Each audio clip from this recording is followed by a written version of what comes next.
Yesterday was a great meeting. We had Mayor Small and both the deputy mayors, Deputy Mayor Davison and Deputy Mayor Gould from the county, and both the CAOs all in the same room. And we've been, ever since last fall, we've been trying to do that on a very regular basis to keep up to speed on issues and potential projects and partnerships and all of those types of things. We talked about the sewer agreement that we're in the process of finishing up with the Town of Amherst. We talked about their investigation into a transit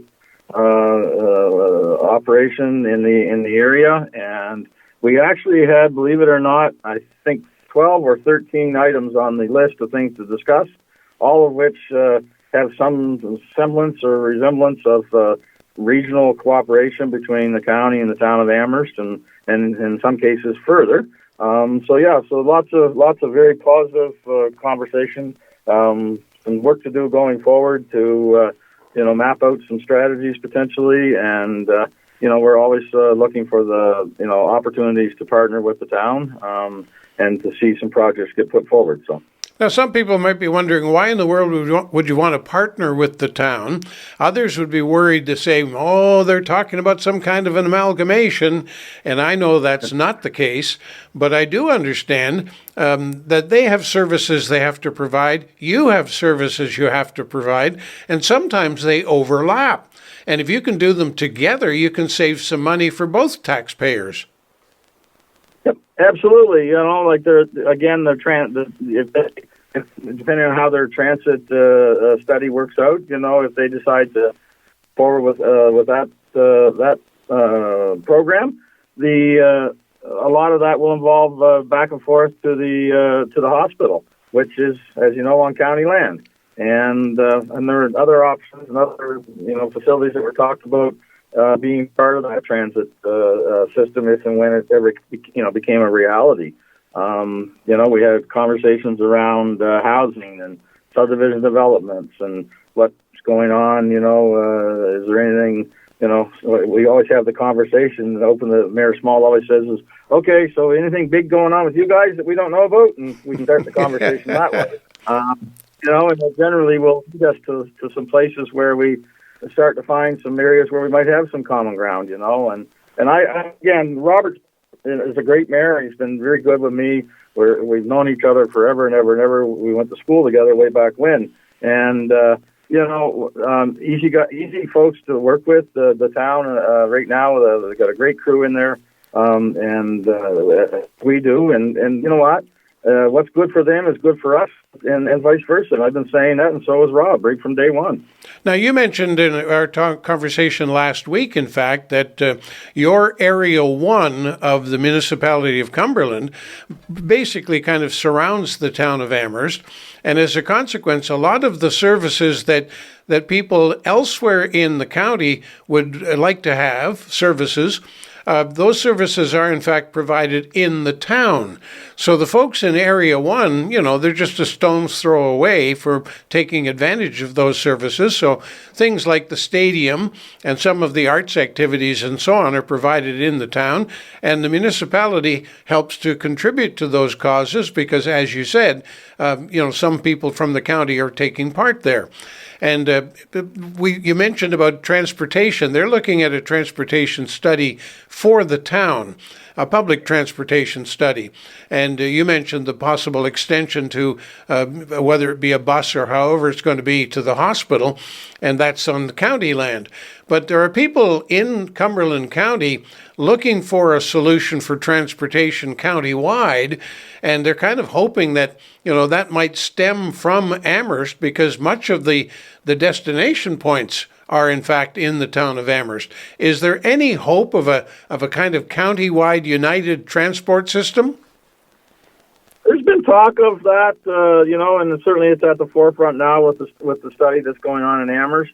And the Cumberland County Transportation Society, does great work all across the county now, booking. You can book up for a medical appointment, and they'll come to advocate and pick you up and take you to wherever your appointment is, and all of that. But the other thing is that are there other possibilities to explore here, such as delivery services and within the county, and delivery not only of people but of other items, grocery items perhaps. It was a very wide ranging conversation about the possibilities of things like that. It's the other thing we have to recognize too, being in the county, District 1, your reference to that is very, very, very correct, Bill. And the other thing is that a lot of Amherst business owners, a large number of them, actually live in District 1. There's a crossover on the business side. There's a crossover on the service side. There's a crossover on a number of things. Certainly on the cultural side and on the arts and all of that. So, we have to recognize that. No question. Now, speaking of the arts, and it's not really the arts, but it's along that line, at your meeting yesterday, the question of the Cliffs of Fundy Geopark came up again. They're under review by UNESCO. That's a regular review that happens from time to time in order to retain their status and their recognition as a UNESCO property.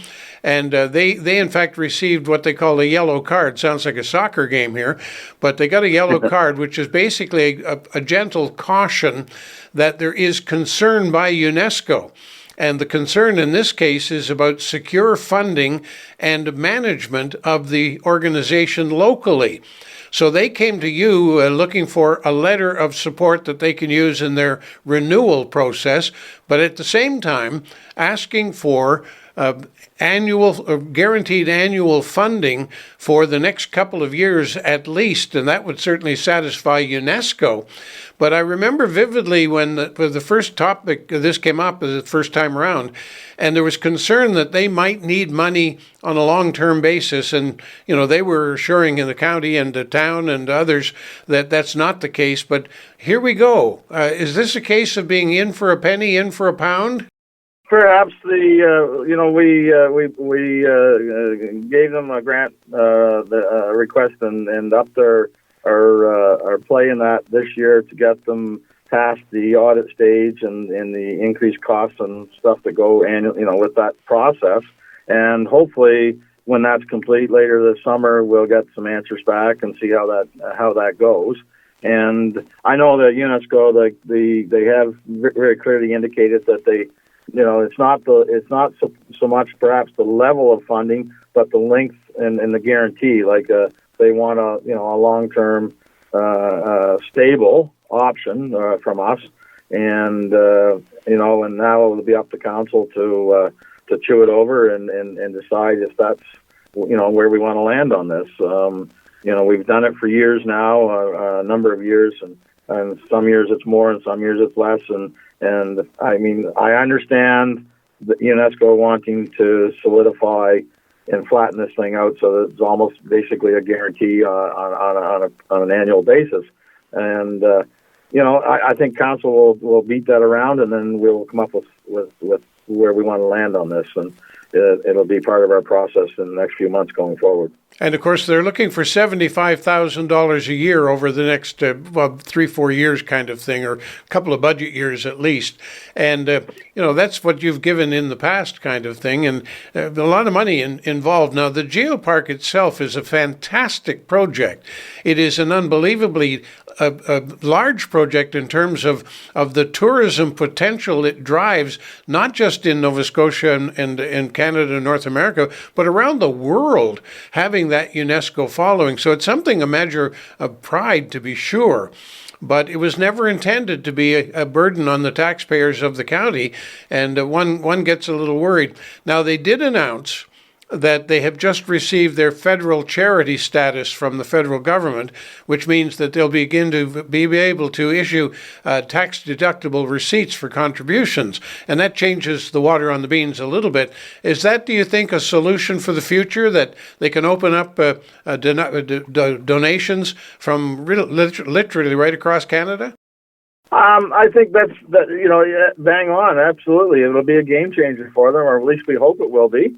One of the things that we had to look at as a group this year, as you know, Bill, we had $1.66 million in requests through the grant program, and and less than 900,000 to be able to give out as part of in that program. So it meant saying a lot of no's or sorry, you're not getting nearly as much as you had wanted. We have to spread this around and be fair and try not to put anybody in a spot where we create a financial difficulty for them if we can at all avoid it. But we're really, I think it drove home the point to council is that we're over the next number of months and into next year's grant process, we're going to have to look at how we do this and make some changes to the way it's done and be very aware of what's going on annually and where are the big dollars for the big ticket items, are they all justifiable at the end of the day to the taxpayers and can we get some of these organizations self-sufficient, or can a different approach be taken to balance the playing field a bit? It's like the same thing we did with Cape Door. We took a year pause at Cape Door, because we've put a couple $100,000 a year, into that project down there over the last few years, and is it good money to spend on behalf of the taxpayers? Does it make sense? Is there a business model that takes us out of this that makes sense at the end of the day? And you know what, we're going to take a hard look at a lot of these things and make sure that we get it right. Very quickly, on the positive side, you had a public hearing yesterday considering the expansion to the Fox Harb'r Resort. And that public hearing, of course, would be the chance for people to say yay or nay, whether they like it or not. But there's an opportunity for an expansion that would provide some very serious additions to the tax base for you. For sure. I saw the other day one of the building lots at Fox Harb'r came through on the MLS system, which is my other.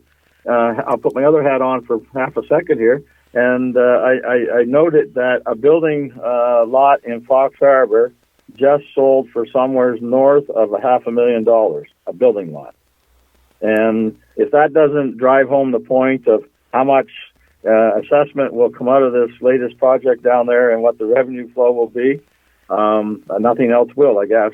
It's a tremendous project, and it's the very professionally done, to say the least. It's world class all the way around, and you know what, we're very proud of what goes on at Fox Harb'r, and I'm so glad that the community yesterday, nobody came and spoke against it or anything.